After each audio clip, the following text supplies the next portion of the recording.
Hi ಎಲ್ರಿಗೂ ನಮಸ್ಕಾರ. Welcome to ಸುಮ್ಮಿ ಜಗತ್ತು. ಎಲ್ಲರೂ ಹೇಗಿದ್ದೀರಾ? ಚೆನ್ನಾಗಿದ್ದೀರಾ ಅಂತ ಭಾವಿಸ್ತಾ ಇವತ್ತಿನ ವಿಡಿಯೋನ ಸ್ಟಾರ್ಟ್ ಮಾಡೋಣ ಬನ್ನಿ.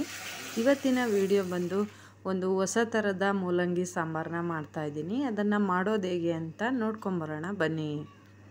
ನಾನಿಲ್ಲಿ ಕುಕ್ಕರ್ ಇಟ್ಕೊಂಡು ಕಟ್ ಮಾಡಿ ಇಟ್ಕೊಂಡಿರೋ ಅಂಥ ಮೂಲಂಗಿನ ಸೇರಿಸ್ಕೊತಾ ಇದ್ದೀನಿ. 2 ಮೂಲಂಗಿನ ತೊಗೊಂಡಿದ್ದೀನಿ. ಹಾಗೆ 1 ಆಲೂಗೆಡ್ಡೆನ ಕಟ್ ಮಾಡಿ ಹಾಕ್ಕೊತಾ ಇದ್ದೀನಿ. 1 ಮೀಡಿಯಮ್ ಸೈಜ್ ಟೊಮೊಟೊನ ಕಟ್ ಮಾಡಿ ಹಾಕ್ಕೊತಾ ಇದ್ದೀನಿ. ಅದಕ್ಕೇ ಸ್ವಲ್ಪ ಕೊತ್ತಂಬರಿ ಸೊಪ್ಪು ಸೇರಿಸ್ಕೊಂಡಿದ್ದೀನಿ. ಹಾಗೆ ಸ್ವಲ್ಪ ಕರಿಬೇವು ಕೂಡ ಹಾಕ್ಕೊಂಡಿದ್ದೀನಿ. ಹಾಗೆ 1 ಸ್ಪೂನಷ್ಟು ಜೀರಿಗೆ ಹಾಕ್ಕೊತಾ ಇದ್ದೀನಿ. ಇಲ್ಲಿ 1/4 ಕಪ್ಪಷ್ಟು ಬೇಳೆನ ತೊಳೆದು ಹಾಕ್ಕೊತಾ ಇದ್ದೀನಿ. 2 ಮಿಕ್ಸ್ ಆಗಿ ತೊಗೊಂಡಿದ್ದೀನಿ ಬೇಳೆನ. 1 ಮಸೂರ್ ದಾಲು, 1 ತೂರ್ ದಾಲ್ ತೊಗೊಂಡಿದ್ದೀನಿ. ಹಾಗೆಯೇ ರುಚಿಗೆ ತಕ್ಕಷ್ಟು ಉಪ್ಪನ್ನು ಹಾಕ್ಕೊಂಡು ಅದೆಲ್ಲ ಮುಳುಗೋ ಅಷ್ಟು ನೀರನ್ನು ಹಾಕ್ಕೊತಾ ಇದ್ದೀನಿ. ಇದೆಲ್ಲ ಮೆತ್ತಗಾಗೋ ಥರ ಬೇಯಿಸ್ಕೊಳೋಣ. ಇಲ್ಲಿ ನಾನು ಲೆಡ್ ಮುಚ್ಚಿ 2ರಿಂದ 3 ವಿಸಲ್ ಹಾಕಿಸ್ಕೊತಾ ಇದ್ದೀನಿ. ಕುಕ್ಕರ್ ವಿಸಲ್ ಹಾಕೋ ಅಷ್ಟೊತ್ತಿಗೆ ನಾವು ಇಲ್ಲಿ ಮಸಾಲಾನ ರೆಡಿ ಮಾಡ್ಕೊಳ್ಳೋಣ. ನಾನಿಲ್ಲಿ ಒಂದು ಜಾರಿಗೆ 3ರಿಂದ 4 ಸ್ಪೂನು ಕೊಬ್ಬರಿನ ಹಾಕ್ಕೊಂಡಿದ್ದೀನಿ. ಹಾಗೆ ಸ್ವಲ್ಪ ಹುಣಸೆಹಣ್ಣು ಹಾಕ್ಕೊತಾ ಇದ್ದೀನಿ. ಹಾಗೆ ಸಾಂಬಾರು ಪುಡಿನ 1 ಸ್ಪೂನ್ ಹಾಕ್ಕೊಂಡು ಸ್ವಲ್ಪ ನೀರು ಹಾಕ್ಕೊಂಡು ನುಣ್ಣಗೆ ಗ್ರೈಂಡ್ ಮಾಡ್ಕೊಂಡಿದ್ದೀನಿ. ನೋಡ್ಬೋದು ನೀವು ಈ ರೀತಿ ಗ್ರೈಂಡ್ ಮಾಡ್ಕೋಬೇಕು. ಹಾಗೆಯೇ ಇಲ್ಲಿ ಇನ್ನೊಂದು ಸೈಡು ಒಂದು ಪಾತ್ರೆನ ಇಟ್ಕೊಂಡು 1 ಸ್ಪೂನಷ್ಟು ಆಯಿಲ್ನ ಹಾಕ್ಕೊಂಡಿದ್ದೀನಿ. 1 ಈರುಳ್ಳಿನ ಕಟ್ ಮಾಡಿ ಹಾಕ್ಕೊಂಡು ಅದನ್ನು ನೀಟಾಗಿ ಫ್ರೈ ಮಾಡ್ಕೊತಾ ಇದ್ದೀನಿ.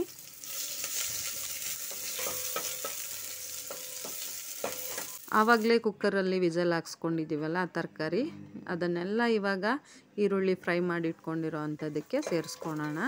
ನೋಡಿ ಈರುಳ್ಳಿ ಫ್ರೈ ಆಗಿದೆ. ಇವಾಗ ತರಕಾರಿ ಎಲ್ಲ ಸೇರಿಸ್ಕೊತಾ ಇದ್ದೀನಿ ನೀರು ಸಮೇತ.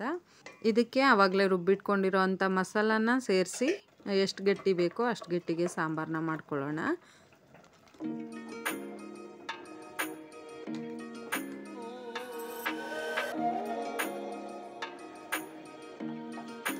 ನೋಡಿ ಈ ರೀತಿಯಾಗಿದೆ ಸಾಂಬಾರು. ನಾನು ಸ್ವಲ್ಪ ತೆಳುವಾಗೆ ಮಾಡ್ಕೊಂಡಿದ್ದೀನಿ. ಏನಕ್ಕೆ ಅಂದರೆ ರೈಸಿಗೆ ನಾನು ಮಾಡ್ತಾ ಇರೋದು ಈ ಸಾಂಬಾರನ್ನ. ನೀವು ಸ್ವಲ್ಪ ಗಟ್ಟಿಗೆ ಮಾಡಿಕೊಂಡ್ರೆ ಮುದ್ದೆಗೂ ಕೂಡ ತುಂಬ ಚೆನ್ನಾಗಿರುತ್ತೆ. ಸಾಂಬಾರು ಇವಾಗ ಕುದಿ ಬರ್ತಾ ಇದೆ. ಕುದಿ ಬರೋ ಟೈಮಲ್ಲಿ ನಾನಿಲ್ಲಿ ರುಚಿಗೆ ತಕ್ಕಷ್ಟು ಉಪ್ಪನ್ನು ಸೇರಿಸ್ಕೊತಾ ಇದ್ದೀನಿ.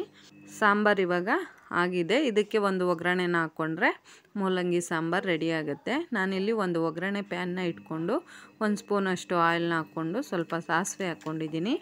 ಹಾಗೆಯೇ 1-2 ಎಸಳು ಬೆಳ್ಳುಳ್ಳಿನ ಜಜ್ಜಿಬಿಟ್ಟು ಹಾಕ್ಕೊಂಡಿದ್ದೀನಿ. 1-2 ಬ್ಯಾಡಗೆ ಮೆಣಸಿನ್ಕಾಯಿನ ಹಾಕ್ಕೊತಾ ಇದ್ದೀನಿ. ಹಾಗೆ ಸ್ವಲ್ಪ ಕರಿಬೇವನ್ನ ಹಾಕ್ಕೊಂಡು ಅದನ್ನೆಲ್ಲ ಫ್ರೈ ಮಾಡಾದಮೇಲೆ ಸಾಂಬಾರು ಜೊತೆಗೆ ಸೇರಿಸ್ಕೊತಾ ಇದ್ದೀನಿ. ರುಚಿಯಾದ ಮೂಲಂಗಿ ಸಾಂಬಾರು ರೆಡಿ ಆಯ್ತು ಇವಾಗ. ಇದನ್ನು ನೀವು ಒಂದ್ಸರಿ ಟ್ರೈ ಮಾಡಿ ಹೇಗಿತ್ತು ಅಂತೇಳಿ ಕಮೆಂಟ್ ಮಾಡಿ. ಈ ವಿಡಿಯೋ ನಿಮಗೆಲ್ಲ ಇಷ್ಟ ಆಗಿದೆ ಅಂತ ಭಾವಿಸ್ತಾ, ಇಷ್ಟ ಆದಲ್ಲಿ ಒಂದು ಲೈಕ್ ಮಾಡಿ, ಶೇರ್ ಮಾಡಿ, ಕಮೆಂಟ್ ಮಾಡಿ. ಹಾಗೆ ನಮ್ಮ ಚಾನಲ್ನ ಯಾರೆಲ್ಲ ಫಸ್ಟ್ ಟೈಮ್ ನೋಡ್ತಾ ಇದ್ದೀರಾ ಪ್ಲೀಸ್ ಸಬ್ಸ್ಕ್ರೈಬ್ ಮಾಡ್ಕೊಂಡು ನೋಡಿ ಅಂತ ಹೇಳ್ತಾ ಇವತ್ತಿನ ವಿಡಿಯೋನ ಮುಗಿಸ್ತಾ ಇದ್ದೀನಿ. Thank you.